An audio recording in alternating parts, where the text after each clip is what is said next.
You've seen this kid. Maybe it's your kid. Online, they're funny, quick, loud, completely alive.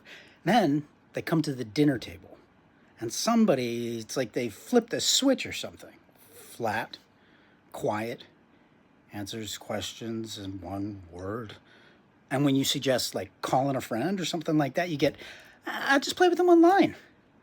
Something in you goes, I don't know. I'm Dr. Brian Rosino, and I'm a clinical psychologist with 30 plus years with kids, teens, and families. And this is one of the most common quiet worries that parents bring to me. So let's lay this out. This isn't about the hours the kids playing. Plenty of kids game a lot and are completely fine.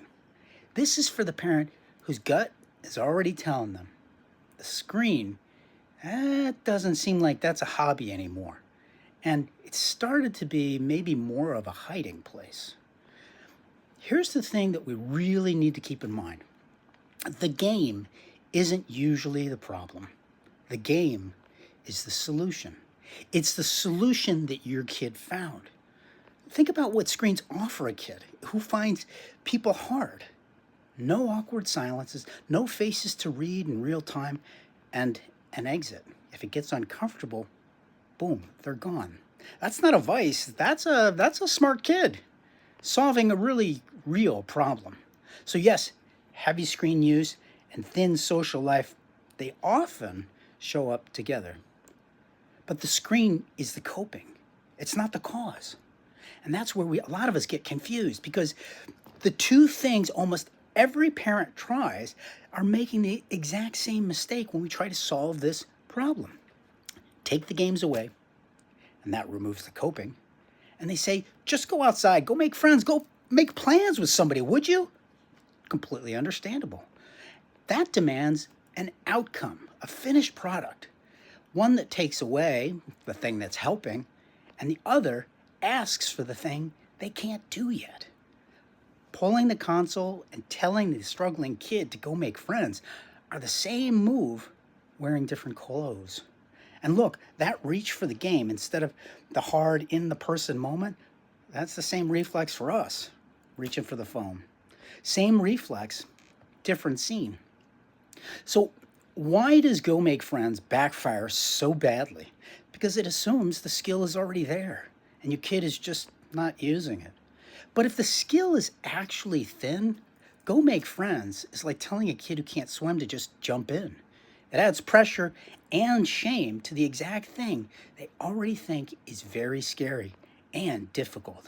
It sends them back to that screen faster after a try that didn't go well. So here's the real thing that's going on. The screen feels safe. So that real world practice that's really critical, it just doesn't happen. So that gap gradually and quietly widens. And now the screen feels even safer than it ever was before. Left alone, time is going to be on the side of that gap.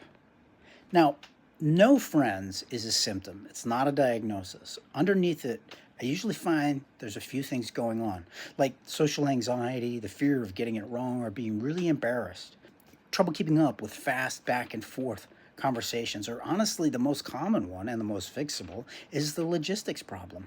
They want friends, they just don't know how to start that text or that conversation or make the plan and follow through. Sometimes there's a sting even sitting back there, an old friendship that ruptured, or maybe some teasing that they've experienced and it still sits with them hard. And sometimes it's just that the muscle is underbuilt. Not enough reps yet. The point here is not to slap a label on your kid. It's to treat the reason, not the behavior you can see. So 4 things you can start tonight. 1, read the function before you touch the hours. See if you can get what is that doing for my kid? And watch what the screen is doing for them. Is it connection? Real friends? Laughing? Is it being on a team, feeling part of something? Or is it escape? Just retreating from the world, wanting to be alone. The tell is going to be off the screen. Can they sit in boredom or an awkward moment in real life without bolting to a device or to something else to avoid it altogether? That's how you know. whether you got a hobby or you got a hiding place for that kiddo. Now, two is don't remove that coping device just yet before you've built that skill. If you yank the game with nothing underneath, you took the one place they feel okay and left the gap wide open. That's how this gets worse.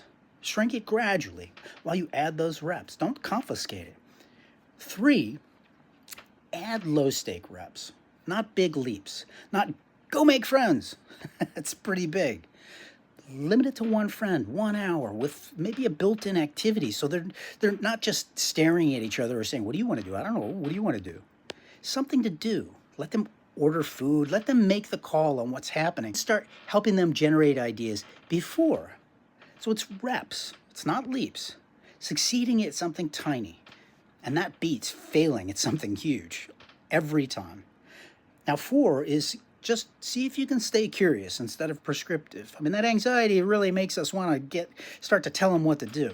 Ask what makes hanging out in person maybe feel awkward or like it's harder than getting together online. A lot of times you'll hear some of the real reasons straight from your kid. And if the gap is really wide or the anxiety is real, a few get-togethers with friends can help that a lot. There's no shame in that. And sometimes that skill, it just needs some coaching. So your kid isn't broken, and the game isn't the enemy. It was the smartest solution they had for something that felt hard. Work is making the real thing feel a little more possible. One rep at a time. No judgment, we've all been there. We've all reached for the easy fix. I'm Dr. Brian Rosino, and if you enjoyed this conversation and information, stick around. We'd love for you to subscribe to Raising Real Humans. And in any event, I hope you take good care.